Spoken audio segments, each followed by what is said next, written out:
Hello everyone! So it's a quick little video I thought to do because I was just about to use this paint and it reminded me, you often see me post that when I harvest my rattle balls out of spray cans and stuff and ask why I harvest them, why I collect them and this and that.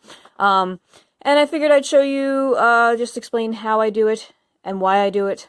The why, basically because they're cool, just like to collect them, and you could use them for things, and I will tell you what that is in a moment.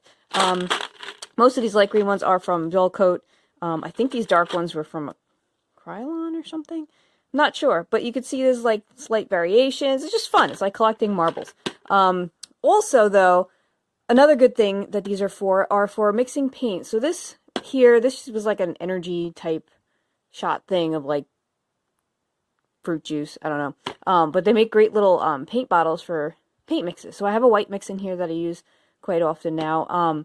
And it's got a lot of, different paints and mixing medium in there. And I don't know if I put water or not, but it often settles. So you need to mix it beforehand. So in a bottle like this too, it's hard to do that accurately. So just like the reason that they're in these cans, I plopped one in here. So it makes mixing, you can hear it in there, makes mixing like that much easier and that much better and more mixed. It gets the pigments really mixed up in there.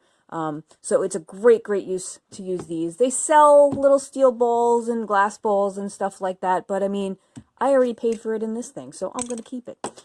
So, to do this, you have to be extremely careful.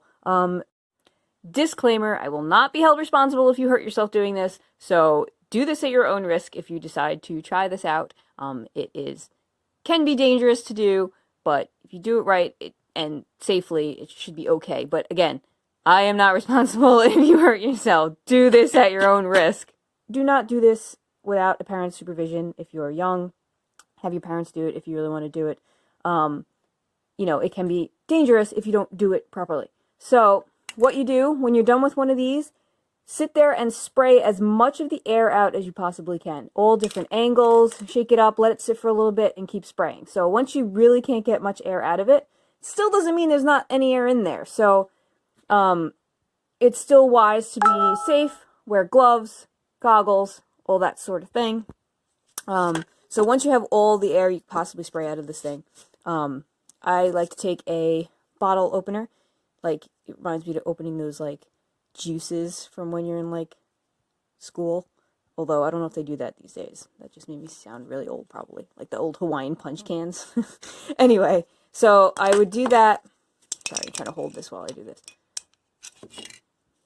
Okay, so I would take this and I would, use it like a can puncture. And I would puncture the can and press it in, and then it'd have an open triangle, which is technically sort of big enough for the ball to come out, but it gets a little finicky because you have the tube from the spray nozzle in there too, so it gets stuck and hung up, and there's like a little ledge down here.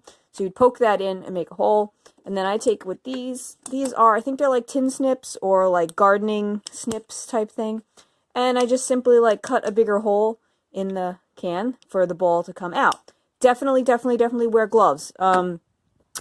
There is still stuff in there, even though you've sprayed it all out. There's a lot of residue on the bottom. It comes out. It gets really stinky. It gets really messy. So do this in an area where you're not going to make a big mess and get paint all over everything. And wear gloves, wear a respirator, wear goggles. Again, disclaimer, this is not exactly the safest thing to be doing, but it's fine. So when you puncture it, though, you probably will hear like a puff of air. So, because it still has some pressure in there. But I've yet to have it explode or anything, and you can see how many I've done and different types of bottles I've done. So, again, just be safe and be careful. I'm not saying this is something you have to do, should do, is safe to do. It's just how I do it and answering those questions. So, yeah. So, thanks for watching. Please like, comment, subscribe, share, all that good stuff, and I will see you next time. Bye!